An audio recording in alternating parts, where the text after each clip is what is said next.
एक लड़की अपने छोटे भाई को पीठ पे बांध के पहाड़ पे चढ़ रही थी। थोड़ी देर तक चढ़ी, फिर सांस फूलने लगा, फिर थोड़ा चढ़ी, फिर सांस फूलने लगा। ऊपर से लौटते हुए मवेशी चराने वाले मिल गए। उसने कहा कि इसको नीचे क्यों नहीं रख देती है, आ जाएगा, इतना भारी हो रहा है। इस लड़की ने कहा, भारी? ये वजन नहीं है, ये मेरा भाई है।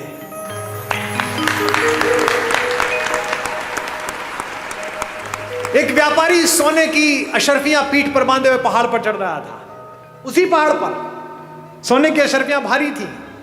चढ़ने लगा, सांस फूलने लगा, और चढ़ा, सांस फूलने लगा। एक जगह ऐसी आ गई कि या तो इसे फेंकना पड़ेगा या कुछ करना पड़ेगा। ऊपर से वही गडरिया वापस लौट रहे थे। उन्होंने उस सेठ से कहा कि ये जो पीठ पे बांध रखा है, इसे छोड़ क्यों नहीं देता, जान बच जाएगी, ऊपर पहुंच जाएगा। सेठ ने कहा, छोड़ कैसे दूं, मेरा भाई थोड़ी है, ये तो पैसे हैं। अब आपको तय करना है कि आपको वो वाली बहन बनना है, वो सेठ वाला भाई बनना है। इस हॉल में माँ भी हैं, बुजुर्ग भी हैं, मेरे समवयस्क भी हैं, मेरे से ठीक पीछे वाले बच्चे भी हैं, और बहुत छोटे बच्चे भी हैं। इसलिए बहुत जरूरी है कि राम की कहानी में परिवार का क्या महत्व है, राम की कहानी में इस संस्कार का क्या महत्व है, इस पर मैं चर्चा करूं। क्योंकि राम की कहानी इसी सामंजस्य की कहानी है, इसी एकात्मकता की कहानी है। जिस भी आंगन में बुजुर्गों का पेड़ अभी तक खड़ा हुआ है, पृथ्वी पर उससे ज्यादा आनंदित कोई परिवार नहीं है, उससे बढ़िया परिवार कोई।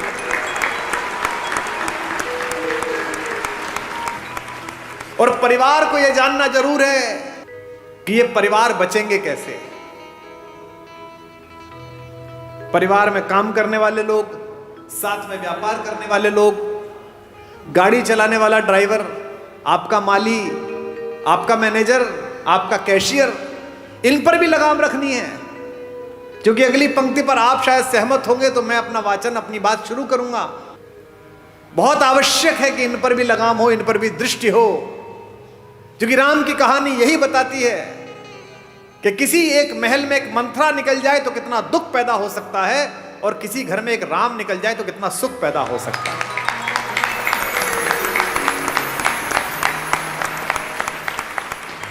दशरथ ने राम से यह तक कहा कि तेरी ये छोटी मां मुझसे गलत काम करा रही है बेटे, और तू इस समय सेनापति है, सारी सेनाओं का कंट्रोल तेरे हाथ में है, तू मुझे गिरफ्तार कर ले और मुझे जेल में डाल दे, तो मेरा वचन भंग भी नहीं हुआ और तेरा राज्याभिषेक भी हो गया। मैं जेल में रह लूंगा लेकिन मैं तुझे निष्कासन नहीं दे सकता। लक्ष्मण कहते हैं राम से कि ये तीर, ये धनुष कंधे पे लटकाए घूमते हो, घर में अत्याचार हो रहा है, अनाचार हो रहा है, चुप बैठे हुए हो। कह रहे वलकल्ला, वनवास जाऊंगा, मैंने कैसे भाई की पूजा की, कैसे नायक हो। जब तुम कहते हो मेरे बड़े भैया कि मैं अत्याचार सहन नहीं करूंगा, तो अत्याचार तो यही हो रहा है घर में, तो तीर उठाते क्यों नहीं हो। राम ने कितनी अद्भुत बात कही। राम कहते किस पर तीर उठाऊं, इस मां पर बचपन में जिसका सपना देख के इसके पास आकर सोया हूं, इस पिता पर जिसने सुबह अपने बाल बनाते समय एक सफेद बाल देखा और उस बाल को देखकर गुरु वशिष्ठ के घर गए और कहा कि अब बस मेरा राज्य समाप्त हुआ, राम को दे दीजिए। या इस भरत पर, पाप भी जिसकी सोच की सीमा के बाहर खड़ा होकर प्रणाम करता है कि यहां नहीं जा सकता। किस पर तीर चलाने के लिए बोलता है, बता। राम कहते हैं कि बता मुझे, मैं किसको मारकर पातक लूं, इन तीनों में से किसे मार दूं। और आज समस्या क्या है, मुझे माफ करेंगी हमारी भाभियां, रात को टीवी पे क्या देख रहे हो, एक घर में 3 बहुएं हैं, पूरी रात षड्यंत्र चल रहा है। छोटी वाली ने बड़ी वाली का ऐसा करा, बड़ी वाली ने इसका ऐसा। ये अचानक नहीं हो रहा है। ये क्या सोच रहे हो, आपकी कहानी चल रही है। कहानी तो रामायण की चली थी तो कर्फ्यू लग जाते थे। तुम्हारे हीरे मोती जा चुके, तुम्हारी विद्या जा चुकी, तुम्हारी सारी तकनीक जा चुकी, तुम्हारे लड़के जा चुके, सब जा चुके। तुम्हारे पास एक चीज बची है जिसे छीनने के लिए पागल है पश्चिम, और वो चीज है तुम्हारा परिवार, तुम्हारे संस्कार। अब इस पर डाका डालने की कोशिश है। कोई सीरीज देख लो, उसके 40 मिनट में एक बलात्कार होगा, एक हत्या होगी, एक संस्कृति और कला के ऊपर, भारतीय दर्शन के ऊपर गंदी गंदी गालियां होंगी। ये क्या है? ये धीमे धीमे आपके घरों तक जहर पहुंचाया जा रहा है। क्या दिखाया जा रहा है आपके सीरियल में? एक लड़का है घर में, वो लड़का चरित्रहीन भी है, वो जिससे उसका विवाह हुआ उसके बाद भी किसी से प्रेम में है, वो जिससे प्रेम हुआ उसके बाद तीसरे से भी किसी से प्रेम में है। उस परिवार की दोनों महिलाएं उससे विवाह कर चुकी हैं। आप में से किसी ने ऐसा घर कहीं देखा है? ये भारत के घर नहीं है, एक परिवार में भी ये संस्कार नहीं है। लेकिन ये डालने की कोशिश की जा रही है कि ये सही है। तो हमारे परिवार के संस्कारों पर विषाणु का हमला है। आप समझिए ध्यान से, क्या घर ऐसे होते हैं जो दिखाए जा रहे हैं? उनको पता है कि आपके यहां आज भी ये स्थिति है कि अगर कोई भाई संकट में होगा तो दूसरा भाई आ जाएगा। इस नींव को तोड़ दिया अगर तो खेल अपने हाथ में है। अगर आपके मन में से संतोष हटा दिया जाए कि एक वलकल में रहकर भी मिथिला की राजकुमारी और अयोध्या की महारानी सीता 14 वर्ष काट देती है, तो आप बाजार में कैसे जाओगी? कलेजे पे हाथ रख के बताओ कलकत्ता वालों, जब 10 साल पहले इंटरनेट की शॉपिंग नहीं थी, परचून की दुकान पे जाते थे, उतना ही सामान लेके आते थे जितना आवश्यक था। पर्ची जाती थी ना, परचून वाला आपसे यह कहता था कि भाभी जी आधा किलो जीरे के साथ आधा किलो हल्दी और फालतू ले जाओ। आप कहते हल्दी रखी है, क्यों ले जाऊं? उतनी परचून पे सामान लिखिए, उतना ही सामान बनता था, उतना ही सामान आता था। अब मॉल में जाते हो, बाजार सामने है, ये भी डाल दे, ये भी डाल दे, ये भी डाल दे, उसकी आवश्यकता नहीं है फिर भी डाल दे। ये पोछे नए तरीके के आए हैं, ये सामान उठाने के चमचे नए तरीके के आए हैं, ये तवे नए तरीके के आए हैं। लकड़ी के तवे बेच दिए लोगों ने, जो लकड़ी खुद ही जल जाएगी, कि सब ये बहुत अच्छे होते हैं। तवे ले आए, आप यूज नहीं करे आपने। अच्छा छोड़ो, अब आपने मॉल जाना भी बंद कर दिया, तो उसने कहा अरे ये तो ग्राहक फंस ही नहीं रहा, कुमार विश्वास तो घर बैठ गया, तो आ ही नहीं रहा, तो उन्होंने मोबाइल पे दे दिया, बोले यहीं देख बाजार। बाजार सामने, ये मुस्कुराते हुए चेहरे पर अच्छी सी शर्ट, मेरी हाइट कितनी? 5'11" है ना? मेरा साइज कितना, मेरा वजन कितना, और वो पहन किसने रखी है? 6 फुट 1 इंच के जिम मारे हुए लड़के ने। फंसी हुई है शर्ट, बढ़िया लग रही है, 2 बटन खुले हुए हैं। कुमार विश्वास को लगा ये पहनने के बाद सनी देओल लगेगा तो खट ले ली, 5000 रुपए की आई, टांग के देखी तो अच्छी नहीं लग रही, क्योंकि वो क्या था? माया मृग। वही सोने का हिरन है जिसके पीछे कुमार विश्वास तीर लेकर निकल लिए। बाजार में चुंबक का गुण भर दिया गया है और आदमी के शरीर और आत्मा को लोहे का बना दिया गया है। समझना कैसे है? एक लड़की अपने छोटे भाई को पीठ पे बांध के पहाड़ पे चढ़ रही थी। थोड़ी देर तक चढ़ी, फिर सांस फूलने लगा, फिर थोड़ा चढ़ी, फिर सांस फूलने लगा। ऊपर से लौटते हुए मवेशी चराने वाले मिल गए। उसने कहा कि इसको नीचे क्यों नहीं रख देती है, आ जाएगा, इतना भारी हो रहा है। उस लड़के ने कहा भारी? ये वजन नहीं है, ये मेरा भाई है।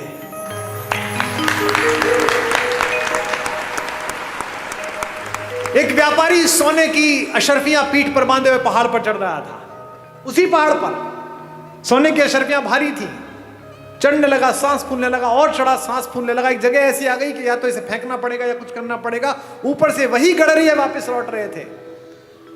उन्होंने उस सेठ से कहा कि ये जो पीठ पे बांध रखा है इसे छोड़ क्यों नहीं देता, जान बच जाएगी, ऊपर पहुंच जाएगा। सेठ ने कहा छोड़ कैसे दूं, मेरा भाई थोड़ी है, ये तो पैसे हैं। अब आपको तय करना है कि आपको वो वाली बहन बनना है, वो सेठ वाला भाई बनना है। एक राम है जो जंगल में घूमते हुए सुग्रीव को भी भाई बना लेते हैं, हनुमान को भी कहते हैं तुम मोहि प्रिय ही भरत सम भाई। और एक रावण है जो अपने सगे भाई विभीषण को भी लात मार के बाहर भगा देता है। इस कहानी में केवल यही सीखते चलना, इसके पास क्या था, इसके पास क्या था, अपनी तुलना करना, फिर देखना रावण की तरफ खड़े हो कि राम की तरफ खड़े हो। और कितने भी बुद्धिमान हो, कितने भी अकलमंद हो, रावण से अकलमंद नहीं हो सकते। उसके 10 सिर थे। 10 सिर का मतलब सिर लगे हुए नहीं थे, 10 लोगों के बराबर की आईक्यू थी। आपके घरों में कई बहुएं होती है ना जिनके बारे में सास कहती हैं कि इसके 4 हाथ हैं, इधर चाय रखती है, इधर सब्जी काटती है, इधर ये करती है। और कई बहुएं ऐसी होती है 2 हाथ होने के बाद भी एक भी नहीं होता। अलग अलग तरह की होती हैं। 4 हाथ का मतलब 4 हाथ थोड़ी है, 4 हाथ का मतलब खटाखट काम करती है, ऐसी बहू होती है। तो रावण के 10 सिर ऐसे नहीं थे कि लगे हुए थे जो उन्होंने रामलीला में दिखा दिए। रावण के पास 10 लोगों की आईक्यू थी। वो पुलस्त मुनि का नाती था, संस्कृत का और आयुर्वेद का और विमान शास्त्र का और रसायन विज्ञान का अद्भुत विद्यार्थी था। भगवान शंकर जिसके गुरु हों, जिसने शिव तांडव स्तोत्र जैसी बड़ी रचना को लिखा हो, वो उसको घर में घुस के एक तपस्वी ने मार दिया। क्यों? क्योंकि प्रवृत्ति की बात थी, प्राप्त और पर्याप्त के बीच का अंतर था। राम को त्रैलोक्य में सौंदर्य के पहले 5-10 नाम में आने वाली रावण की अनित्य सुंदरी बहन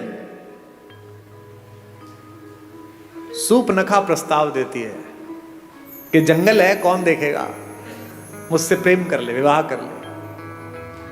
और ये तो वैसे भी बिना माँ बाप के तेरे साथ आई है, तो सब निभा लेगी। राम कहते हैं माता मेरा विवाह हो चुका।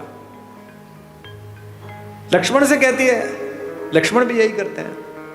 गुस्से में सीता को हानि पहुंचाने की कोशिश करती है और ऐसे में अस्त्र उठता है और उसकी नाक पर चोट लग जाती है, जो रावण के गुस्से का कारण बनी है। ये राम है जो जंगल में भी मिले हुए इस अश्लील, अशालीन, असंस्कारी, अपारिवारिक अवसर को ठुकरा देते हैं। और एक रावण है जो पंचकन्याओं में पूजित माता मंदोदरी का पति होने के बावजूद भी सिर्फ इतना सुनकर कि जंगल में 2 लोग घूम रहे हैं, उनकी बीवी बहुत अच्छी है, उसके पीछे लग जाता है। इसीलिए उसके कुल वंश का नाश होता है, सारी पीढ़ियां ध्वस्त हो जाती हैं, सब लोग समाप्त हो जाते हैं। मैं केवल ये सोचता हूं कि अगर मेरे बोलने से 10 लोग, 20 लोग, 50 लोग, 100 लोग भी गुणात्मक परिवर्तन जीवन में हो जाए तो बढ़िया बात हो जाएगी।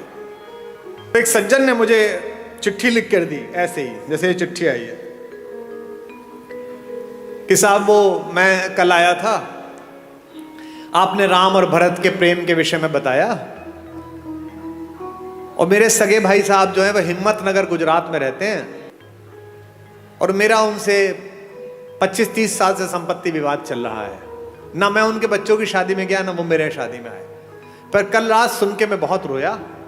अब कल जब आपका कार्यक्रम समाप्त हो जाएगा तो मैंने दोनों बेटों को, बहुओं को लेकर मैं जा रहा हूं हिम्मतनगर, और संपत्ति के और अदालत के सारे कागज लेकर उनके चरणों में रख दूंगा और कह दूंगा भैया जो आप जाने करिए, बस मुझे माफ कर दीजिए, मुझे चरणों में स्थान दीजिए। मुझे लगता है कि यही आपका पारिश्रमिक है, यही आपका प्रतिफल है। जिस समय आप दूसरे में ईश्वर देखना प्रारंभ कर देंगे, उस समय ईर्ष्या, कुंठा, बेईमानी, दुष्टताएं सबका विलोप हो जाएगा। और ये पृथ्वी इसीलिए बची हुई है अभी तक भी कि इसमें अच्छे लोगों का प्रतिशत ज्यादा है, बुरे लोगों का प्रतिशत कम है। हमारे एक शायर का शेर है कि दुनिया नफरतों की आखिरी स्टेज पर है, इलाज इसका मोहब्बत के सिवा कुछ भी नहीं। ये दोनों भाई थे, यूक्रेन और रूस, एक दूसरे के खून के प्यासे हैं, निरपराध लोगों को मार रहे हैं। और मरवा कौन रहा है? वो बाहर बैठा हुआ एक आदमी, वो यूक्रेन से कह रहा तो चिंता मत करना, हथियार कितने में मिलेंगे तू जारी रख। ऐसे बहुत लोग मिलेंगे आपके परिवार में बाहर खड़े हुए, जो आपके बच्चों को, आपकी बेटियों को, आपके बेटों को आपको सिखाएंगे कि घर में लड़ाई है, जारी रख, मैं तेरे साथ खड़ा हूं। वो अपने साथ खड़े, आपके साथ नहीं खड़े होंगे। जो भी व्यक्ति ऐसी बात करता मिले कि चिंता मत करना, मैं तेरे साथ खड़ा हूं, अपने भाई के खिलाफ हो जा, बहन के खिलाफ हो जा, मां के खिलाफ हो जा, समझना कि वो आपके साथ नहीं खड़ा है। तो ध्यान रखना, आपकी पारिवारिक शांति में तब तक सफलता बनी हुई है जब तक बाहर खड़ा हुआ एक आदमी जो आपको बहकाता है, आप उसकी चपेट में नहीं आ रहे। परिवार के बाहर खड़ा हुआ कोई भी आदमी परिवार के किसी व्यक्ति के खिलाफ भड़काए तो समझ लेना मंथरा द्वार तक आ गई है। अब आपको तय करना है कि अयोध्या बचानी है कि नहीं बचानी। क्योंकि जो आपके साथ खड़ा है वो कह रहा है कोई बात नहीं, थोड़ा नुकसान फायदा चलता रहता है, राम से सब छिना लेकिन सब मिला। इसीलिए मैं बार बार अपने सत्र में एक बात कहता हूं, महत्वाकांक्षा खूब रखिए, लालच शून्य रखिए। ये जो आपके पास है इसे जब तक पर्याप्त मानते रहोगे तब तक खुश रहोगे। जिस दिन दूसरे के पास जो है उसको प्राप्त करने की कोशिश करोगे उस दिन कष्ट में आ जाओगे। टेलीविजन पर क्या विज्ञापन आ रहा है, ये दो भाई बहन बैठे हैं, ये एक मामा जी बैठे, एक माता बैठी है, इनमें प्रेम की क्या कमी है भैया? 2 शताब्दी से ज्यादा का प्रेम है दोनों का एक दूसरे से, भैया बहन का। हमको क्या सिखाया जा रहा है? रक्षाबंधन से 5 दिन पहले एक डायमंड की कंपनी आती है, वो कहती है इस रक्षाबंधन बहन को ये हीरा दे दो। हमको क्या सिखाया जा रहा है करवा चौथ पर? ये डायमंड दे दो। यहां तक कि घर में हम कौन सा कुकर खरीदे इस पर भी प्रेम। जो बीवी से करे प्यार वो इस फला कुकर से कैसे करें इनकार?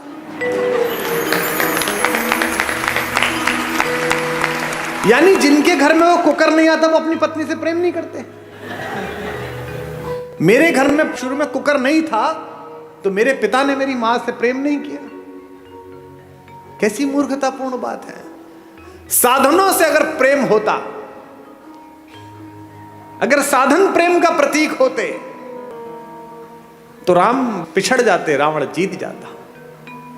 मुझसे लोग कहते हैं आगरे में एक सफेद रंग की बिल्डिंग दिखाकर के ये प्रेम का प्रतीक है। इसे प्रेम का प्रतीक बताते हो? ये प्रेम का प्रतीक है? अरे प्रेम का सबसे बड़ा प्रतीक तो समुद्र के नीचे इकट्ठे हुए वो पत्थर है जिन पर मेरा राम चल कर गया।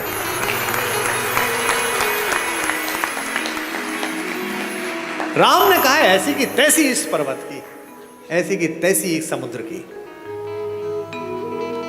अगर मेरी प्रेमिका मेरी पत्नी के बीच में कोई आया है तो 7 समंदर पार छुपाओ, उसके घर में जाके मारूंगा। ये प्रेम है, इसे प्यार कहते हैं। प्रेम साधन पर कैसे निर्भर हो गया? महिलाएं एक दूसरे से पूछती हैं इस बार करवा चौथ पे क्या दिलाया, इस बार एनिवर्सरी पे क्या दिलाया? नहीं, उपहार देने चाहिए, लेने चाहिए, अच्छी बात है, पर इससे प्रेम कैसे जस्टिफाई हो रहा है? कोई ज्योतिषी बता सकता है कि इस वाली शादी में इतने कैरेट का हीरा दे दो इसके बाद तलाक नहीं होगा? बता सकता है? नहीं बता सकता।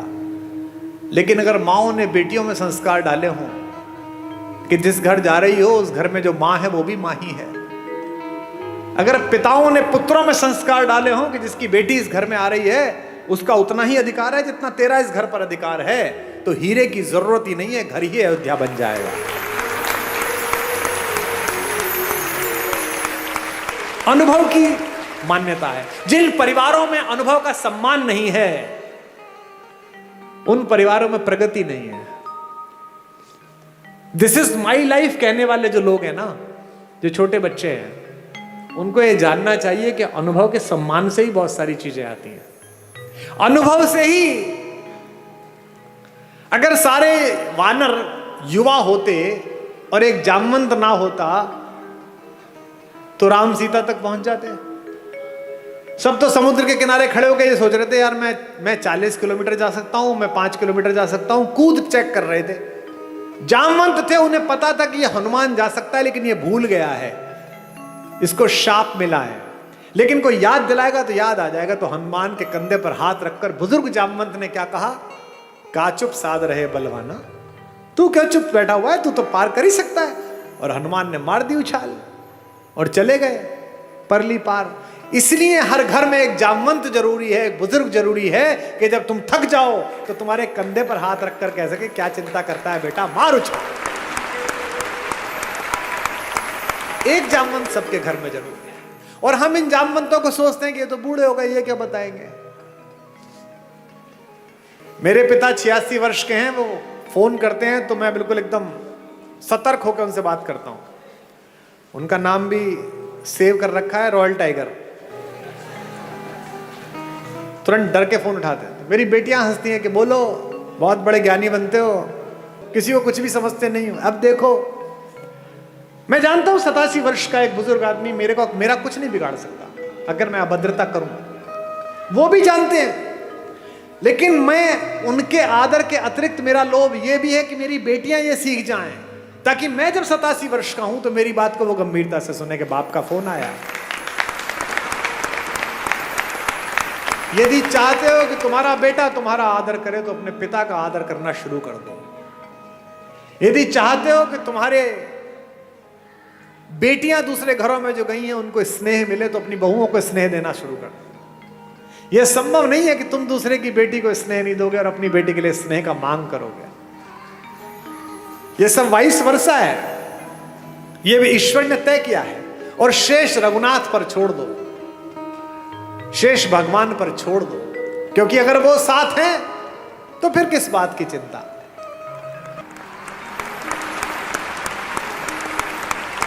जब विश्वामित्र लेकर गए जनकपुरी में तो धनुष तोड़ दिया। धनुष तोड़ने के बाद जनक ने कहा कि विवाह कर लो। तो राम ने कहा कि विवाह नहीं कर पाऊंगा। बोले क्यों? बोले पिता से आज्ञा ही नहीं ली। तो विश्वामित्र ने कहा कि तुम्हारे खानदान में तो 3-4 शादियां होती हैं, एक शादी यहां कर लो, अगली शादी पिताजी के कहने से कर लेना। इस परिवार में राम पहले व्यक्ति है, इसीलिए मर्यादा पुरुषोत्तम है। उन्होंने ये मर्यादा दी। और उन्होंने कहा अपने भाई से, लक्ष्मण से, रात्रि में कि लक्ष्मण, मैं विवाह करूंगा तो एक करूंगा, क्योंकि मैं तो था नहीं। लेकिन एक क्षत्र इस अंतःपुर पर, इस रनिवास पर राज करती हुई मेरी मां कौशल्या के सामने जब दूसरी मां आई होंगी तो निश्चित रूप से मां को थोड़ा कष्ट तो हुआ होगा। और इन दोनों माओं के सम्मुख जब तीसरी मां आई होगी तो इन दोनों माओं को कष्ट हुआ होगा। तो आज के बाद से मैं मर्यादा स्थापित करूंगा कि विवाह करूंगा तो एक करूंगा। लक्ष्मण कहते हैं अपना धनुष उनके चरणों में रखकर कि भैया अगर आप ये मर्यादा पालन करते हैं तो मैं भी आज एक प्रण लेता हूं कि चाहे कुछ हो जाए मैं आपके चरणों को छोड़कर कहीं नहीं जाऊंगा, मैं आपकी परछाई की तरह आपके पीछे पीछे चलूंगा। उर्मिला हैं जो पति के साथ नहीं गई हैं, रह गई हैं। मांडवी हैं, रात में जिस दिन भरत लौट आए हैं, पूरा घर लौट के थक के सो रहा है, कौशल्या को नींद नहीं आ रही, क्योंकि जिस बेटे से इतना प्यार करती हैं उसे जंगल में देखकर लौटी है। और जंगल में भी कैसा देखा है, पैर में इतनी इतनी बड़ी बिवाई हैं, जिन केशों से कंधा ढका रहता था, जो जुल्फें उड़ती रहती थी, वो केश लटिया गए हैं। उस जटा को बांध के जूड़ा बना लिया है राम ने। पूरा शरीर टैन हो गया है, जल गया है, चेहरे पर तेजस्विता है, लेकिन क्या है, 24 घंटे कंधे पर धनुष रखना पड़ता है लक्ष्मण को और राम को, तो यहां मूंज के निशान पड़ गए हैं राम के कंधे पर। बेटे को इस सांसारिक कष्ट में देखकर बेचैन है कौशल्या, सो नहीं पा रही हैं, क्योंकि माएं ही हैं जो एक कष्ट पहचान लेती हैं। गूगल आर्टिफिशियल इंटेलिजेंस बना रहा है, आईफोन आजकल आपकी बात समझ लेता है। एक चीज पसंद कर दो, कोई साड़ी, कोई टेबल, कोई फोन, 71 विज्ञापन आ जाते हैं। किसी शहर में कमरा ढूंढ लो, 50 विज्ञापन आ जाते हैं। किसी दोस्त को लिख के भेज दो कि okay I am coming, just prepare a wonderful coffee, तो जिस शहर में उतरो कॉफी का ऐड आ जाता है कि बगल में है, पी ले जाके। इसे आर्टिफिशियल इंटेलिजेंस कहते हैं। दुनिया का सबसे बड़ा आर्टिफिशियल इंटेलिजेंस मां में बनाया गया है। आप खाना खाने बैठते हैं, आप कुछ बोलते नहीं हैं, पहला कौर अंदर जाता है मुंह में, और मां नमक की शीशी आगे कर देती है देख के कि नमक शायद कम पड़ा है, इसे पसंद नहीं है। इसे आर्टिफिशियल इंटेलिजेंस। तो कौशल्या जगी हुई है। कौशल्या देखती है कि ऊपर रनिवास में कोई लड़की घूम रही है। कहती कौन है इस समय जो हमारे एनक्रोचमेंट में हमारी जगह पर घूम रही है? दासी तो हो नहीं सकती। ऊपर जाती है तो देखती है मांडवी घूम रही है, भरत की पत्नी। मांडवी पैर छूती है, मां आप सोई नहीं? तो कहती है बेटा नींद नहीं आई। तू क्यों जागी हुई है? भरत के पास जा।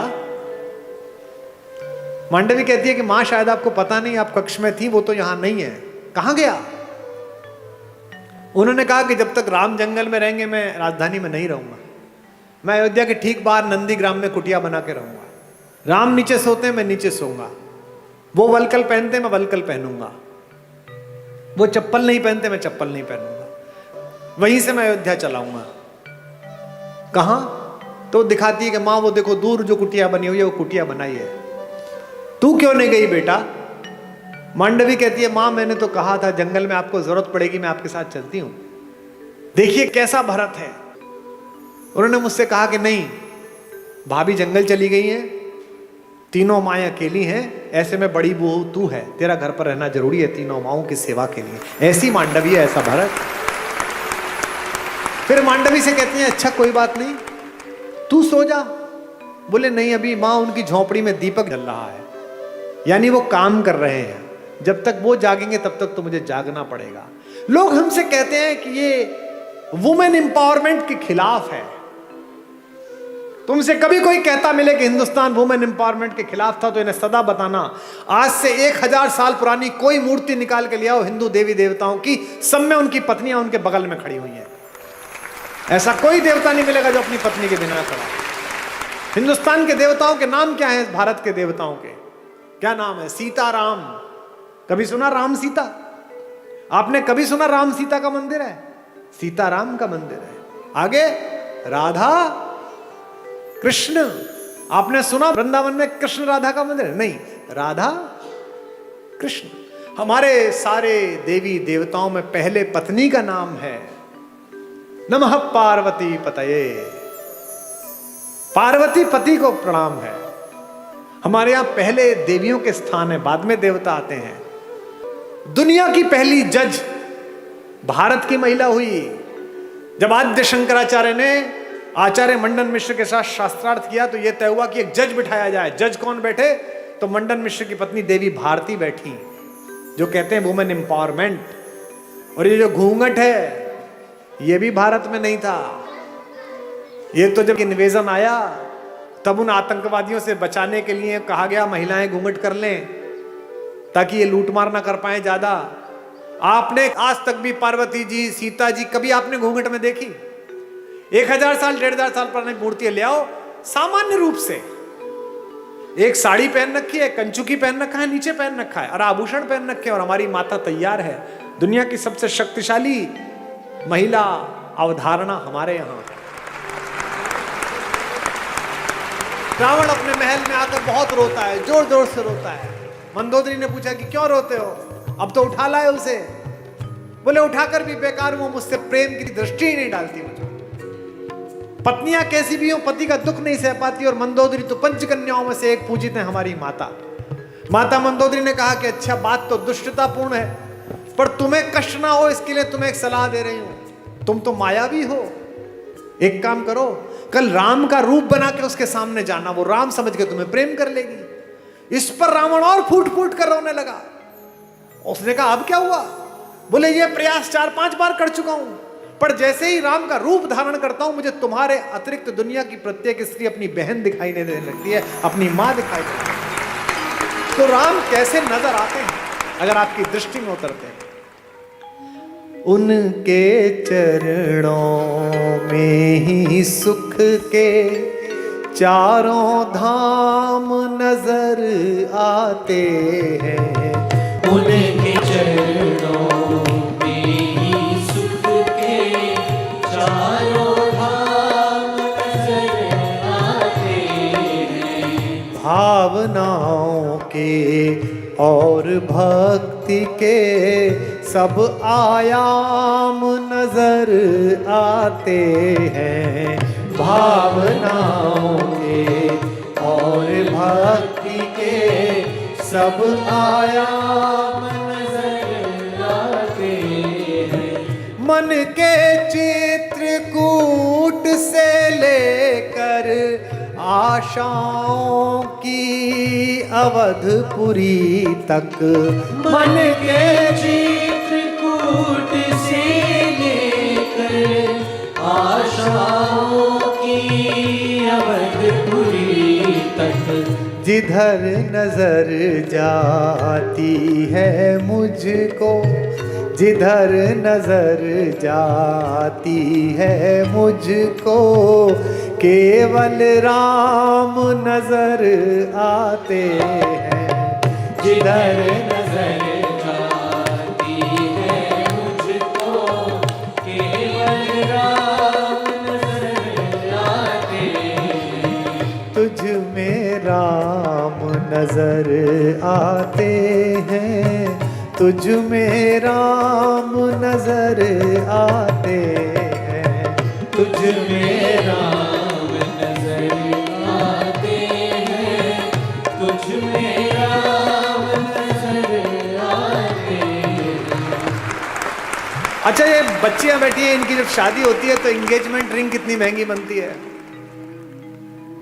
सीता की एंगेजमेंट रिंग कितनी महंगी होगी, लेकिन जब केवट के सामने भगवान राम बिना पैसे के खड़े हो गए कि उतराई देने के लिए कुछ नहीं है, और केवट ने कहा ऐसे तो जाने नहीं दूंगा, पैसे दो, उतराई तो देनी पड़ेगी। तो पति का अपमान ना हो जाए, पति यहां संकट में ना लगे, सीता ने चुपचाप अपनी अंगूठी उतारी और राम के हाथ में दे दी कि ये दे दो। गोस्वामी जी ने लिखा, पियसिय की ही जानन हारी, मुदित मगन मणि मुद्री उतारी। मणि उतार कर दे दी। ये सीता है, ये सीता सिखाई गई थी,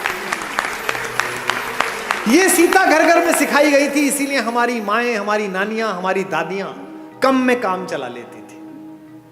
आज क्या हो गया, कम हो गया तो झगड़ा हो गया। पति की नौकरी 4 साल नहीं लगी तो तलाक हो गया, पत्नी की नौकरी छूट गई तो झगड़ा हो गया। इसका मतलब क्या है, सुख साधन पर केंद्रित कर दिया।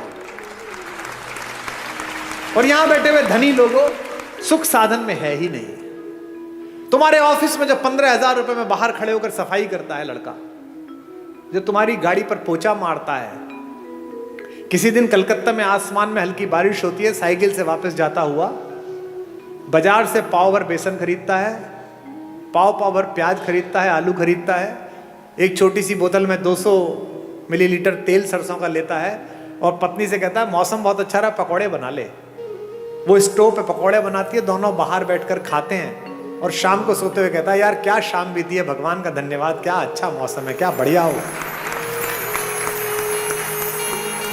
और तुम पेरिस जाकर भी सुखी नहीं हो, तुम लंदन की ऑक्सफोर्ड स्ट्रीट पे शॉपिंग करते हुए खुश नहीं हो, क्योंकि तुम डेपुटेशन पे दुख को भेज रहे हो।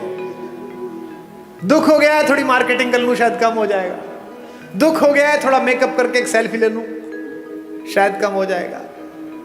ये जो फेसबुक पर, ट्विटर पर, इंस्टाग्राम पर बहुत हंसते मुस्कुराते चेहरे हैं, इनमें से अधिकांश की जड़ें खोखली हैं। इसीलिए ये आत्महत्या करते हैं, इसीलिए ड्रग्स में गए हैं, इसीलिए शराब में गए हैं। ये राम की कहानी आपकी जड़ों की आत्मा में यूरिया का काम करती है, आध्यात्मिकता का। ये आपको मजबूत करती है, एक भाई की तरह, एक पति की तरह, एक पुत्र की तरह, एक नागरिक की तरह। भाई भाई के संबंध, भाई बहन के संबंध। अब 2 बहनें हैं इसमें, इस कहानी में। भाई बहन का संबंध ठीक ना हो तो गड़बड़ हो सकती है। एक बहन है शूर्पणखा, जिसको अपने बदले की चिंता है, भाई के नाश हो जाने की चिंता नहीं है। मेरा बदला पूरा हो जाए बस। वो ये नहीं कहती कि मेरा अपमान किया, वो ये नहीं कहती कि मैंने नीचतापूर्ण व्यवहार किया, वो कहती है कि मैंने बताया मैं तुम्हारी बहन हूं, इसके बाद मेरा अपमान कर दिया। और उसकी तो बीवी बहुत सुंदर है, वो जंगल में क्या कर रही है, वो तो भैया आपके पास होनी चाहिए। ऐसी बहन देखी है कोई जो अपनी भाभी के रहते बाहर की किसी औरत का वर्णन करे कि इससे अपना लो? इसका मतलब वो बहन ही दुष्ट है, उसने अपने भाई का नाश करा दिया। एक सीता है, सीता का भी एक भाई है, आपको पता है?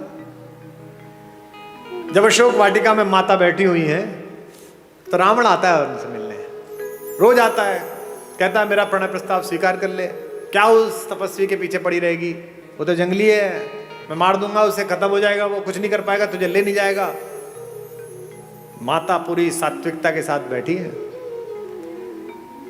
एक दिन कहता है कि देख मेरी बात मान ले, अन्यथा मैं बलपूर्वक तुझे उठा लूंगा यहां से।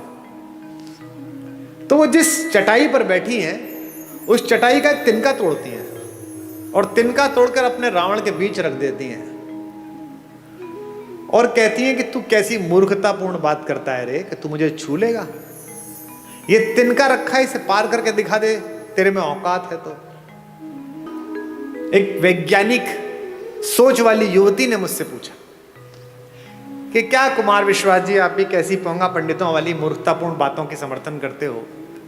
जो कैलाश पर्वत को उठा लेता हो तो तिनका नहीं उठा पाएगा। ऐसा क्या सीता में मनोबल आ गया तिनके को देख? अब मैं जो बात कह रहा हूं उसको बहनें सुने। एक लड़की अपने पति के साथ भी इतना सुरक्षित अनुभव नहीं करती इतना भाई के साथ करती है। क्यों? सीता भूमि से पैदा हुई है, सीता का नाम है भूमिजा, और तिनका भूमि से पैदा हुआ है। संस्कृत में उसे कहते हैं भूमिज। वो तिनका नहीं है, वो सीता का भाई है। सीता कहती है मेरे इस भाई से निपट ले, पति से तो बाद में निपटना, वो तो बाद में आ जाएगा, पहले इस भाई से निपट। एक तृण धरकर कहती है, उसकी ओट में बैठकर कहती है वैदेही, तृण धरि ओट कहत वैदेही, तृण धरि ओट कहत वैदेही, सुमिर अवधपति परम स्नेही, तृण धरि ओट कहत वैदेही, सुनिर अवधपति स्नेही। एक बात आपको बता दूं मैं, जिस दिन आपको अपने पिता की बेटी से अपनी बेटी ज्यादा अच्छी लगने लगे उस दिन समझ लेना कि अमंगल की तीर्थ यात्रा प्रारंभ हो गई है। क्योंकि पहला संबंध तो पृथ्वी पर आपका उसी से है जो एक कोख से पैदा हुआ है। ये जो भैया दूज पर और राखी पर बहनें राखी बांधने आती हैं, हम क्या समझते हैं कि ये एक त्योहार मनाने आती है? नहीं, ये उस भाई में अपने माता पिता का मंगल ढूंढती हैं। ये जानती है कि मेरा भाई ठीक रहा तो मेरे माँ बाप का बुढ़ापा ठीक कटेगा, ये समृद्ध रहा, ये शक्तिशाली रहा तो अच्छा हो जाएगा, और उसी के आशीर्वाद से तुम्हारा स्वास्थ्य चलता है।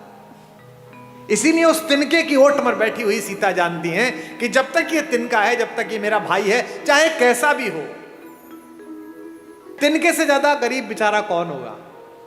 तिनका तो बहुत ही गरीब भाई है, लेकिन फिर भी वो जानते हैं कि ये रक्षा करेगा। इसलिए इस पूरे पारिवारिक प्रतिष्ठान में, राम कथा में एक एक प्रतीक शास्त्र ऐसा है जो आपको आपके पारिवारिक मूल्यों के साथ जिंदा रख सकता है।